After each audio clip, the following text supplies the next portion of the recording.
maqaan kiyya gololchi salleessa jedhanii kasalleessu waa qorarooti Boorana gos Boorana hawattu ilmi namaati wanni hawattaa islaamummaa malee hin jirtu. Bismillah salaam ala Rasulullah sallallahu alaihi wasallam.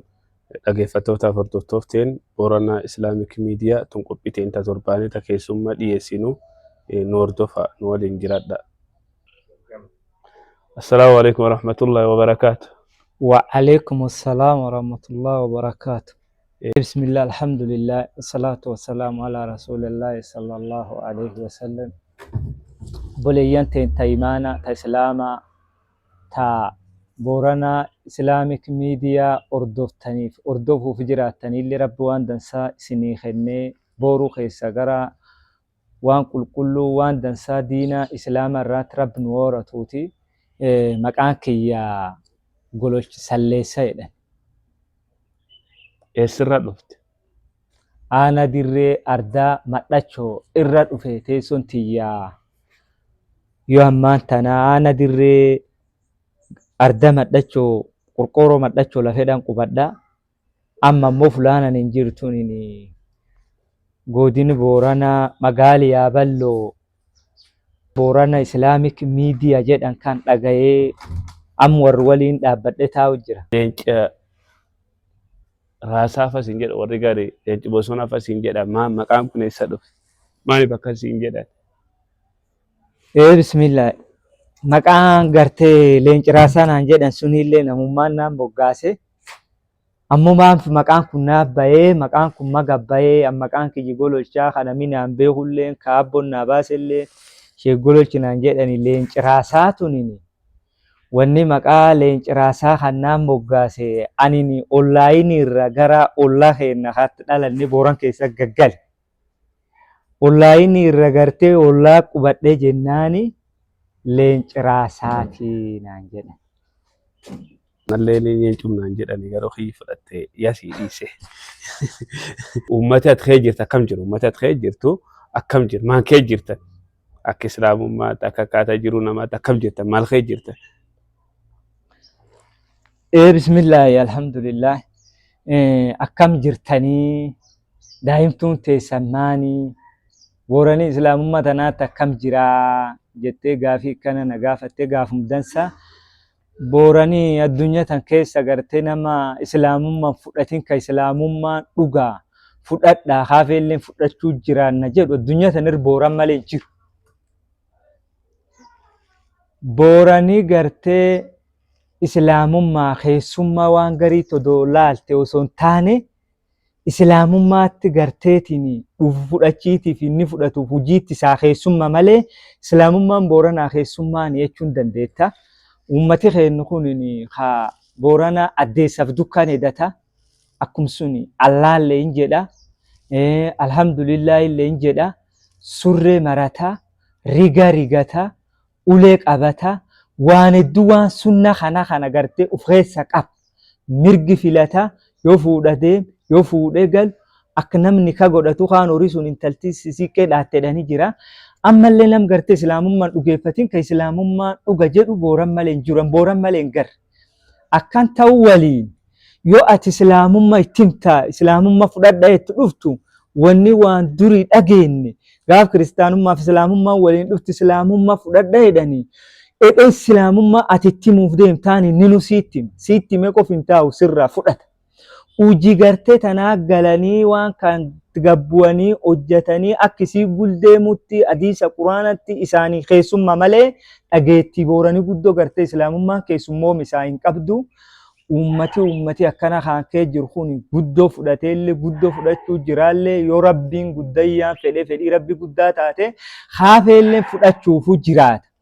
Akki immoo inni jiru namni waan garteetiin itti fidamuutti hin jirre ha gartee waan kanirraatti hin guddatin ha waan kan gartee guddiseetiin namni garteetiin hubannaa irraan qabne ha waan kanaa taaraa akka daa'ima dhalatee daaddisa fedha hubachiisa fedha tun akkana galchaafii fedha. Yoo wanni kun hin galteef Booranii dhugaa warra itti galaniidha. Dhugaa warra itti galaniin inni baan sun islaamummaa tana dubbiin ta dhugaati dhugaan ta waaqatiidha. Dhugaan waaqa sun islaamummaa tana nami dhugaan quufin dhuguulleen quufedha. Dhugaan nami quuf sun islaamummaa tana akkamiyyoo jette islaamummaan rabbi tokkocha callaa kadhatanii rabbi waan cufu uume uumamtoota irra gartee uumama kadhatanii namni hedduun uumamtoota illee kadhatee waaqessa inni gar uumata waaqessuu kana Booranaa harani gulaallee deema agwaan hubanna dhaba yaalin akka dansa guliyaa jira akka dansa fudhataa jenna. Aye mashallah waan guddoo nu himte waan guddoo nu ibsite wanni gize hedduu gaafii namatti Boorantitti islaamu simatti wanni isin gargari gottuu nom diqqoo jedhan tanaafiyyuu uummata kee jirtu kun waan kan qaba akkam jira maal kee jirtan isan waan kan irratti nami guddoon nami Booran dhagayee malee hagari jireenyi Boorana kan fuudhii isaa akkam heerumii isaa akkam du'a jireenyi isaa akkam Booranii maal lagat maan dhiyaat maan jibba maan jaalataallee nami hedduullee fa'aa hubannoo irraa dhabuun mala ammoo haummaan Booran kenna ha Boorantitti qabu kunillee hubannoo hadiisa quraana dhabuun mala ajaa'ibi yoo buutee ilaalte persentii 85 yookaan 90 jireenyi Booranaa kun jireen diina islaama kanaanii waltidha qaba. 90 yookaan 85 ajaa'ibaa waltidha qaba. Wanni kun waan quraana illee irraa himuu danda'u, waan hadiisa illee irraa himuu danda'u. Waan akkanumaatti istirii yookaan afaaniin haasofne yaanu miti.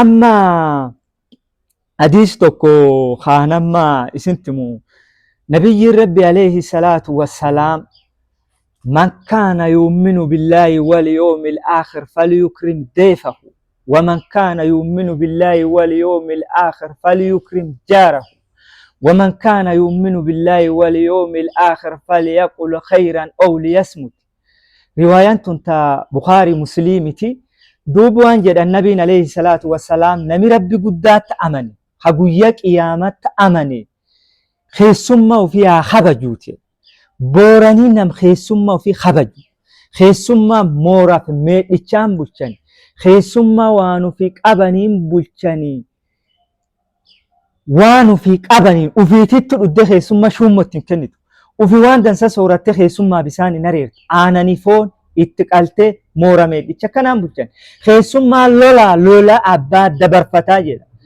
keessummaa jabeessa. waan ajaa'iba waan shari'aan tun qabdu waan nabiin alayhi salaatu wassalaam hadiisan dubbate akkuma sun nami rabbiif guyyaa qiyaamatti aman ollaa ofii haa habaju ollaan isa ulfinni irraa argatu ollaa isa hin dhibin ollaan sun yoo fedhe nam aman ta'uu danda'a namni amantii tan hin qabne ta'uu danda'a dhibi gartee ollaan isa irri hin argin dhibi irraan argatinii jedhan Booranii ollaaf duddaan olejjanii jedha Booranii gartee yoo horii qalatu wasadii ollaa kutaa tiruu ollaa kutaa garaacha ollaa kutaa cinaacha ollaa kutaa ajaa'iba laal tiruu jechuun tiruu wanni kutanii fi ati tirutiyyaa tiruunteen jiruunteen tiriinteen tokkottiidha jechuun garaacha jechuun waan garaa waliin nyaanni suni atiin olii wanni mii garaati yaa galaa si dhowwanii cinaacha jechuun waan si dhaachitu jira waan si bir jira Booranii warra hadiisa akkan hojiin garsiisu birii keessi amma akkas hin qabu. Nummaan amma gartee nummaan kitaabaan eenyu kuniin waan kasadeen akkasiin qixeeffannaa rabbi beeku.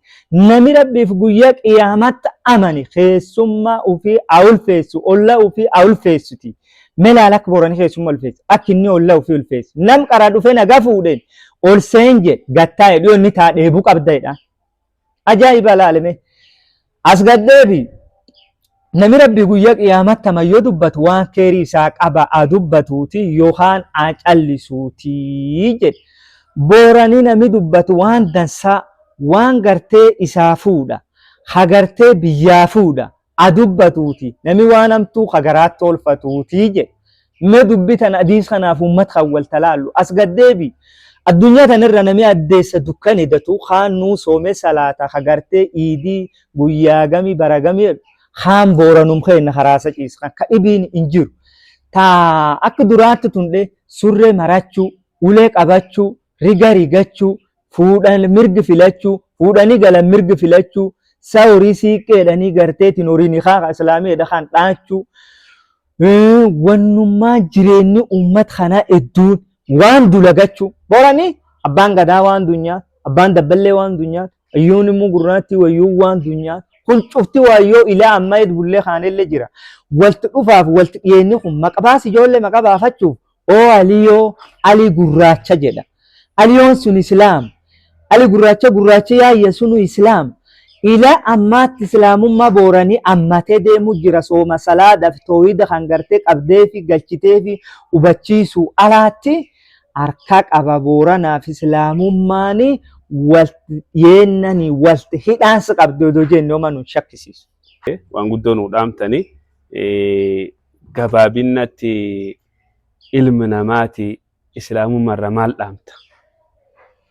Islaamummaarraa ilmi namaati wanni an dhaamu rabbiin guddayyaan quraan isaa keessa dubbate rabbiin guddaan quraan isaa keessa dubbate yaa ilmaan namaa yaa nama ayyu annaas yaa ilmaan namaa rabbi keessan sodaadha rabbi guddaa isan uume bisaan irra isan argamsiisa kana sodaadha karaa islaamummaa kan qabadha al islaamummaa hin qabneen dootanii gar hiyyi hin dhufina nami gartee yooyyuu du'e rabbiin bir dhufee kun gosa akkamii keessa dhufee kun horii akkamii qabaa miti islaamummaa qabaachuuf dhabu wanni gartee rabbiin biraatti wayin argatanii jannataan dhaban ha yookaan mootummaa gubbaatiin seenanii yookaan mootummaa gubbaa dhabanii ibiddi bara seenaniin islaamummaa qabaachuu fi qabaachuu dhabu.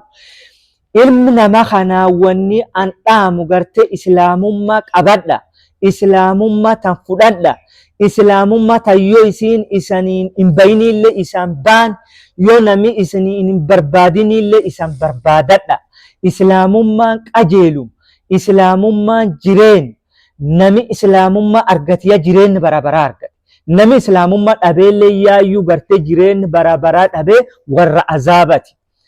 Kanaaf ilmi namaati wanni an dhaamu ummata adarri jirta'us ummat gartee aadaa hin qabne akka gartee fedhee fidamus ta'ut afaan kiyyi dhagaa hulleen afaan kiyyi hin dhageenye afaan beekun jijjiiree dhageessisu ta'us islaamummaa tan booranillee walii dhaamee guutuma guutuu qarak guutuu baliibanii walii dhaamee gaaf walam waliin dhufan islaamummaa fudhadhaa karaa islaamummaa baa karaa islaamummaa qabadhaa jedhe.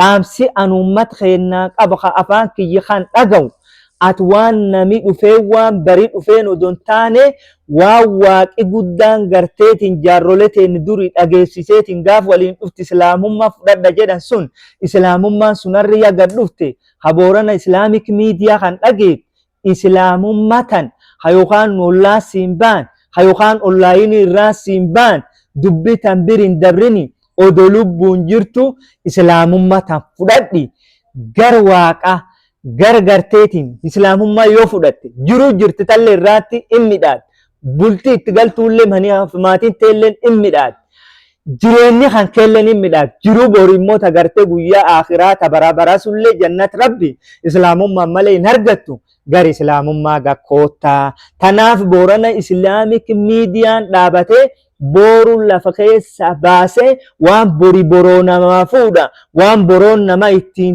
toltu miidiyaan kun onlaayinii irraa bahee boorana islaamik miidiyaa kana nam takkin garre arge nina keessummaa anisaa keessummaa wannummaan ammoo keessummooma garteetiin nuun qabne jiraanni addunyaa tan irraatti argamu doonee gar rabbi dhaquu waan irra afan qabne waan taateef gar islaamummaa gakkoottaa itti dhiyaadhaa isaniin jedhe. Ishee gololchaa nu barbaaddee istuudiyoo teenya dhufuu keetii fi guddoo galatoomii jazaakallahu khayran jazaan kan kee jannataa ta'uti inshaallah.